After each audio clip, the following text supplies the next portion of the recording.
Hashtag ask doctor genres అని type చేసి మీ questions అడగండి, తప్పకుండా రిప్లై చేస్తాను. సాయి సురేష్ ఎంకే చాలా టైట్గా హెయిర్ స్టైల్ చేసుకుంటూ ఉంటారు కొంతమంది. అంటే జుట్టు మగవాళ్ళు అయితే జుట్టు పెంచినప్పుడు వాటిని పోనీటైల్ లాగా వేయడం కానీ లేదా రబ్బర్ బ్యాండ్ వేయడం కానీ, ఇంకొంతమంది ఆఫ్రికన్ కమ్యూనిటీ వాళ్ళు అయితే హెయిర్ని బ్రైడ్స్లా మార్చుకుంటూ ఉంటారు. ఆడవాళ్ళు కూడా హెయిర్ని బ్రైడ్స్గా మార్చడం కానీ, లేకపోతే ఆడవాళ్ళు జుట్లు వేసుకున్నప్పుడు అంటే 2 జడలు వేసుకున్నా లేకపోతే సింగిల్ జడ వేసినప్పుడు కూడా టైట్గా కట్టి జడ వేస్తూ ఉంటారు.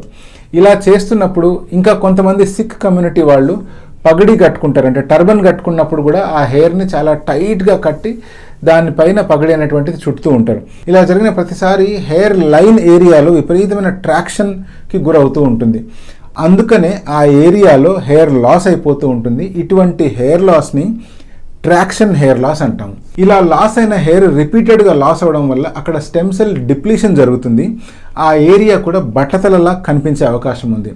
అటువంటి సిచ్యువేషన్లో కొన్నిసార్లు బేసిక్ మెడికేషన్ వాడి ఈ ట్రాక్షన్ కలిగించే కండిషన్ని కనుక మనం అవాయిడ్ చేస్తే, అంటే టైట్ బ్రేడింగ్ కానీ, టైట్ పోనీటైల్ కానీ, లేకపోతే టైట్గా టర్బన్ కట్టుకోవడం కానీ మనం కనుక ఆపేస్తే మెడికేషన్ ద్వారా కొంతవరకు హెయిర్ గ్రో చేసుకోవచ్చు. కొన్నిసార్లు పర్మనెంట్ డ్యామేజ్ కనుక ఆల్రెడీ జరిగిపోయింది అనుకోండి, అటువంటి సిచ్యువేషన్లో మెడికేషన్ వర్క్ చేయదు. అందుకని అటువంటి సిచ్యువేషన్లో మనం హెయిర్ ట్రాన్స్ప్లాంట్ చేసి ఆ ఏరియాలో మళ్ళీ హెయిర్ గ్రో చేసుకోవచ్చు.